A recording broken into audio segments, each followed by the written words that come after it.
Hello, welcome to Conversations with Educators. I'm your host, Jerome Ellison, and today I have a special guest, Amy Withers. Thank you, Amy, for coming on the show. Thank you for having me, Jerome. It's so good to see Anytime, anytime. So I like to start with a quick game. So this game is called Start, Bench, and Cut. So I'll give you three different things, and the top choice you'll start. It's like a basketball team or a sports team, right? The thing that starts is your top choice. The thing that goes in the bench is like they're good, they're on the team, but they're not starting. And the thing that gets cut, they're not good enough this year, maybe next time. you. Right? Okay. So the three topics I want you to start, bench, and cut are algebra, geometry, or calculus. Which one would you start, bench, or cut? Oh my gosh, that is so hard. Why are you giving me that? Okay, I have to Yeah. start with algebra. Okay. Start with algebra because I think it's so foundational. Mm-hmm. Calculus and geometry. My apologies to Barbara Dubitsky, but I'm going to have to cut calculus and I'll bench geometry. While I was Thinking writing down about, what are you saying? well, I think like thinking about applications in like the world, right? And Mm. like if we're thinking about, I love calculus. I think it's fascinating, but I guess it's a little more niche than algebra and geometry. So A lot of people say that. While I was writing down those three topics, I was like calculus, but I thought about the class and like Barbara, I know, Bank Bob. Street. Yes. Cool. So we're gonna get into some reflective questions now. So my first question is, why did you become a teacher or educator, and what got you into the field of education? Yeah. I mean, I guess I wished I had a story of like I always wanted to do this, and I don't have that story. I never ever thought of becoming a teacher. Went to college, never crossed my mind. Went to grad school, never crossed my mind. Which, I mean, there's lots of reasons why maybe it never crossed my mind, but I feel like also teaching as a profession was not something that was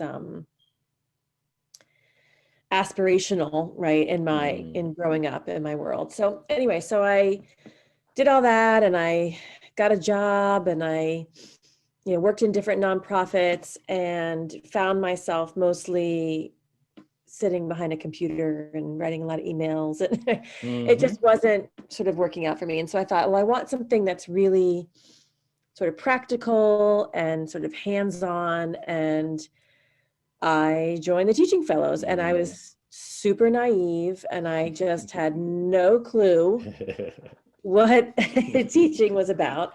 But it really turned out, like, I guess my gut instinct was a really good one because it was a really good fit. Yeah, and I just loved being pushed in so many different ways to really grow and think and learn and evolve and like respond to so many things. As a teacher, you have to really, there's so many things you have to think about, and so I liked that aspect of teaching, and I had to relearn all the things I was teaching, which is Mm. sort of what led me to math, because I became a fifth grade teacher, which I know you were a fifth grade teacher too. Yep. Yeah. That was my first job, was as a fifth grade teacher, and I thought I could do this math. I Mm-hmm. always was an okay math student, and I really had no clue what I was doing. So, Mm. and so then that sort of led me down this path of sort of specializing in math. So, Mm. And now you're a math coach. So look at that. It's come a and long now I'm a way. math coach. So the twists Yep. and turns that Yeah. life will give you. Yeah, That's the one thing about teaching. It's like lifelong learning. You get in there, you're fresh, you got to figure it out, and then you never have it mastered. You got to keep growing and learning and growing and exactly. learning. But that's the best thing about it too, because it always keeps it exciting. Every year is different challenges. Every year is different obstacles, and you just push yourself and push yourself. Exactly. Yep. Definitely. I love that. Totally agree. So if we think about the how hard it is and how much you have to continuously grow as a teacher, Yeah. what has been your biggest challenge now in your new role as a math coach? I mean, it's hard to think of one big challenge. I think, as you were saying, that there's always something new to learn. There's always a student like you've never encountered Mm. before. There's, in my case, I work with teachers. There's always a teacher that you've never encountered before, right? Um, so I mean, this is maybe evading the question a little bit, but I feel like the challenge is to continue putting yourself out there because you do encounter these new situations all the time. And so that takes some vulnerability of like, you know what, I'm going to try this in this way because I've never encountered this before. And sometimes it'll work and sometimes it won't work, but you have to sort of put yourself out there. And I think even becoming a math coach, like, you know, I became a math coach in the school where I was working, where there had not been a math coach, at least during the time that I had been there. And it was a K-8 school, and that's a really big range. And it was like, all right, let's figure this out, right? And I made plenty of mistakes, and I still do, right? Of course, that's but part of growing. So I think putting yourself out there consistently can be a challenge. It's hard to sort of name one specific challenge, although maybe I'll come up with one as we continue talking. Yeah, I know just being in the field, especially with the elementary school, because you say you coach from K-12, right? K-8. K-8. So for teachers, especially elementary school teachers, there's this math fear, right? The fear of math. They feel like they were taught a different way or they never felt successful at math. Now they have to teach it and teach it in a new way than how they were taught. So how do you, what's one piece of advice you give to teachers in that situation that have this math fear, they have to teach it? So. Well, I guess I think about it in two different ways because I have this really, I think I'm in this really privileged position where I teach at Bank Street. And so I teach teachers who are getting a master's. And so they might be student teaching, but they're new to the career. And I teach them math for teachers, which is like the one math course that they're required to take, which they should be required to take more. And then I also, of course, work with teachers at all different stages of their own career and all different grade levels. With the folks at Bank Street, with those students, a lot of what we do in that course is think about our experiences as math learners and to really give them, I encourage them to allow that course to be a time to reframe how they think of themselves as mathematicians. Because they are very, very fearful. They've had traumatic experiences. They don't want to teach math or they hate teaching math, and yet they are all math teachers, right? And so that's really a luxury to have this whole semester to sort of explore that and think about, how do I see myself as a mathematician, and to really almost like forgive themselves and in some ways forgive their teachers, right? Because then they go back to their teachers and like, my teacher made me, get up on the board and recite things, I get things wrong and they tell me I was wrong, right? And their teachers had those experiences as they were students, right? And so just try to sort of heal that trauma. With teachers that I'm coaching, we don't have a whole semester, sadly. And so sometimes I'll meet with a teacher 4 times in a year, and that's it, right? So I think it's hard. I mean, you have to meet teachers where they are.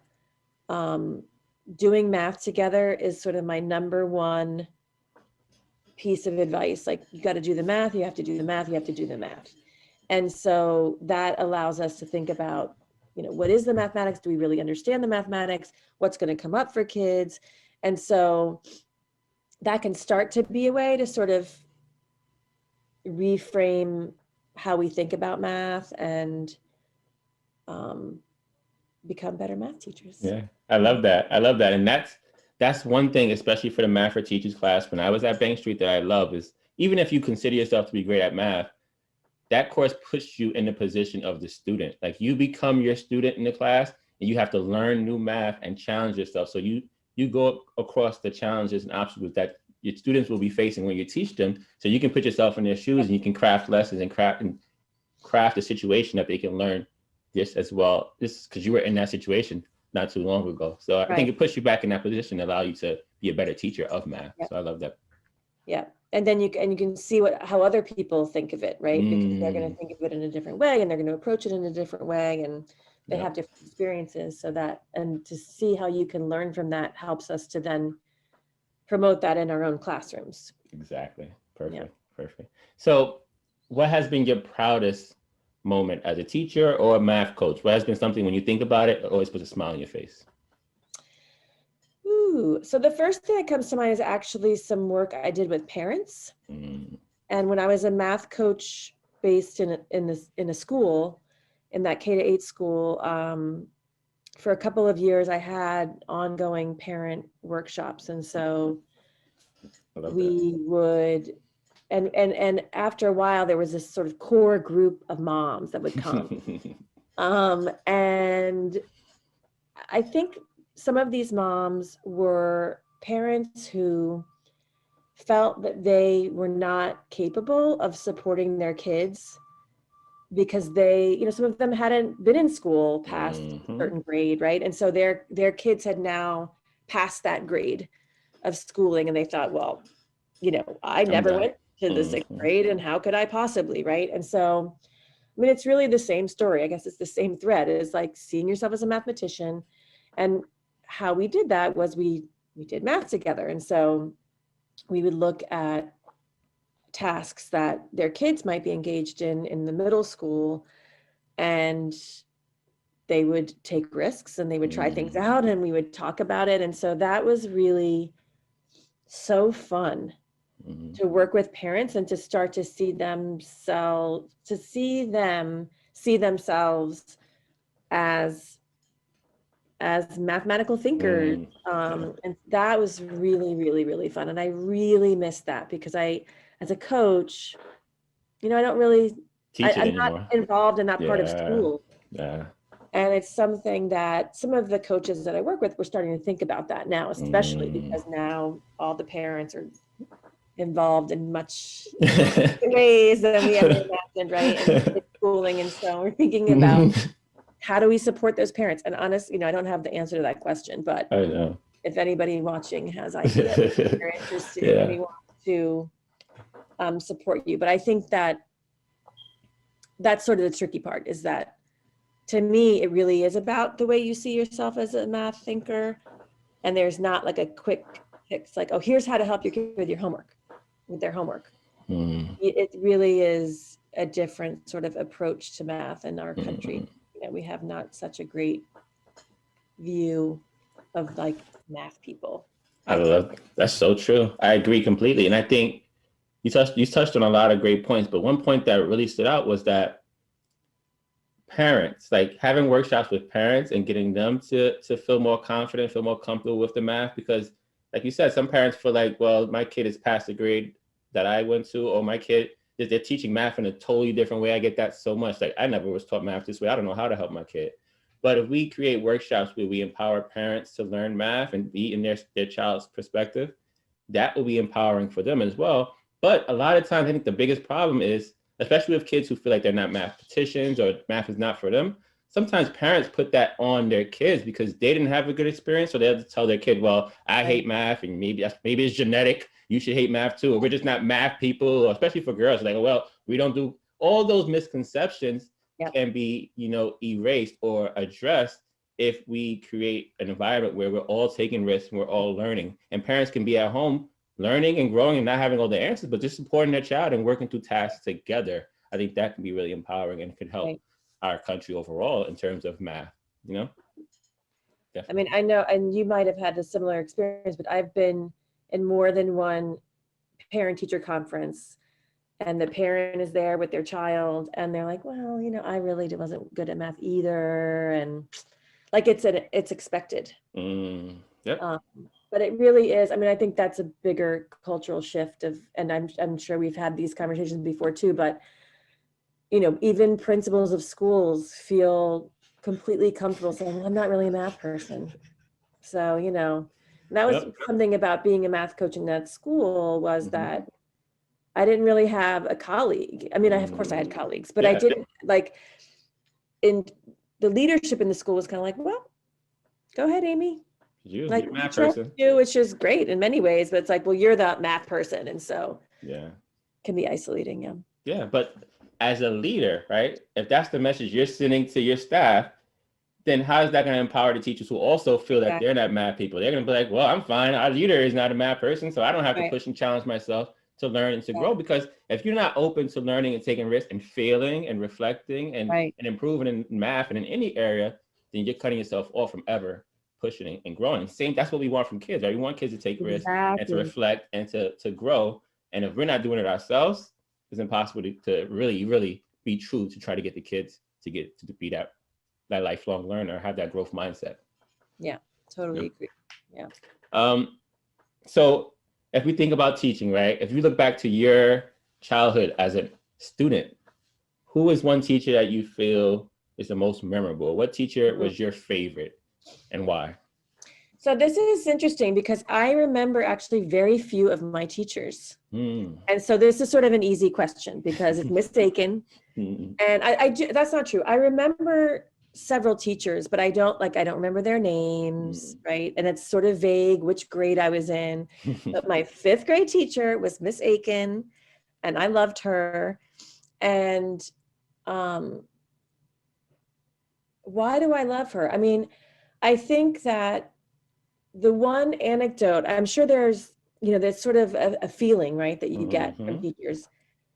But I remember at the very end of the year, and we were signing yearbooks, and I asked her to sign my yearbook. And she wrote in it, have a great summer, or whatever. And she said, what am I ever going to do without you and Diane? And Diane was my best friend. And I remember being blown away. Like, I couldn't believe that she knew that me and Diane were best friends. But I think that anecdote just sort of proved, I think, why she was it's an example of why she's so memorable, because I think I felt very seen by her. Like, she understood me. The yearbook thing was sort of a concrete example of that I remember, but clearly there were ways throughout the whole year where she communicated, like, I see you as a person, as an individual. I see what's important to you, in this case, Diane, or other things too, right? And I loved her. Yeah. See, I love that. Any teacher I ask is never about a specific lesson or a specific teaching point or a specific thing that they learn. It's always that feeling. It's always that personal connection that some teacher had that lasts forever. And that's the real value of teaching, right? You can have that moment and it can change a child's life. Yep. Yeah. Yep. All right. So our next segment is called Each One Teach One. So this is your chance to give one piece of advice to someone. So if I asked you to give one piece of advice to a math teacher trying to teach during these COVID times, what is one thing you would suggest for them to do and why? So during these COVID times, I think during and not during COVID times, I already said, doing the math. But I think especially during this time, and again, I think this is true in not COVID times, I think this time gives us a really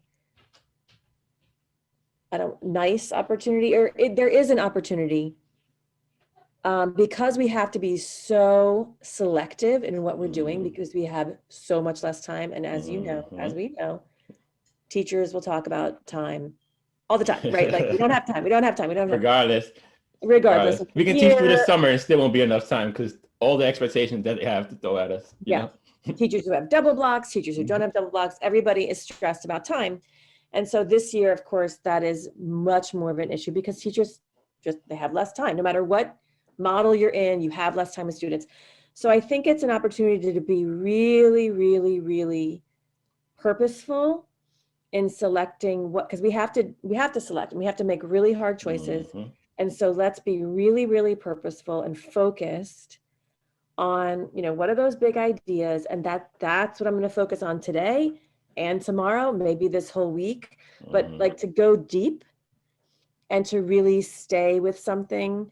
And it's so hard to do, but don't worry so much about the time. I know. I wish they would cancel those tests already. That would I think ease the pressure just a tiny, tiny bit.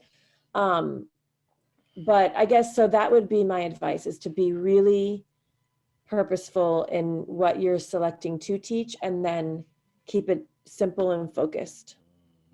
I love that. Like you said, for all the years, it's always been, those tests or the state tests or regents, etc. That gives us that time crunch. Like, I want to cover all the content on this test so my kids can be successful with the test. That's going to help them, etc., etc. But you don't go as deep as you want with the content so that it's really valuable and the kids hold it for a longer time. So I think now it's kind of forcing us to do that. That's one of the good things from this whole situation. It's forcing us to really say, no, we don't have enough time to do everything. Take out what's the real value and really go deeper in that, and just be happy that you taught what you got to. You taught it very well, and it will stick with the kids instead of trying to just throw everything at them and nothing might not stick at all. Right. Yeah.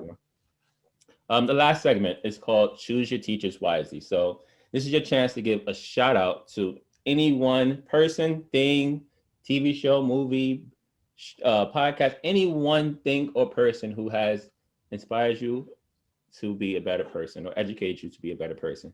Who would that one person and thing be, and why? There's so many. Yep. I mean, I would include you and our entire Bank Street cohort in that. That for could be sure. One. Cool. I mean, maybe, Barbara, we started with Barbara, and so Barbara's on my mind, but Barbara was my advisor at Bank Street.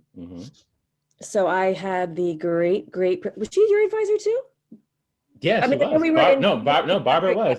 Okay. Yeah, this is Barbara Dubisky from Bank Street, and you're not the first person to actually give her a shout out. So that she really, oh my God, I'm gonna have to share with Annabelle her. Annabelle did as well.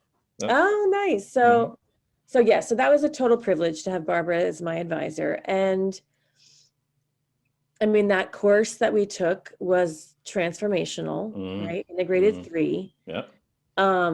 But Barbara continues to be somebody who I talk to, not just about teaching, but about life. And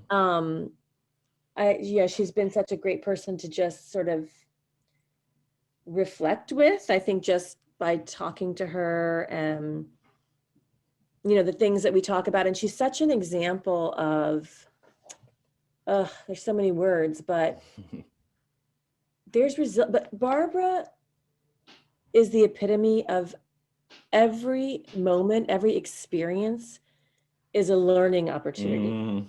I don't know if you know that a few years ago, Barbara had a stroke. Yeah. And she teaches integrated 3, right? Yeah. So she had a stroke like in June, around there, and she couldn't teach integrated 3, right? Which was starting in a few weeks. And so some fabulous people came to teach integrated 3, and she became a student in integrated 3 and took the class that she had created and built back up her experience and memory of that course. Wow. And then she co-taught it a couple, more years after that. But just like, well, here's this thing, and I'm going to go back to this course that I don't have a full recollection of, even though I created it. Yeah. And start to make these connections. It is totally inspiring to me. Yeah, that's a perfect example of a lifelong learner. Perfect example. She's constantly learning and growing. That's amazing. That's amazing. Yeah, like everything's just interesting to Barbara. Yeah, it's just like, wow. Let's think about that. Let's go deeper into that. Right, everything's a teachable moment. That's one thing I definitely learned from Bank Street and from Barbara. Teachable moments and reflecting and really pulling out those teachable moments so you can learn and grow. Yeah. Thank you, Amy, for coming on. It's been a great conversation. I know you were nervous, but it wasn't as bad as you thought, right? It was not as bad. It was bad. I appreciate you for being such a great teacher, and all that time we spent at Bank Street in the cohort. It was great. Thank you for coming on the show. Yeah, thanks for doing this. Thank you. Right. Yeah, thank you guys for watching. Stay blessed, and remember, education over everything. Yes. Bye. Bye.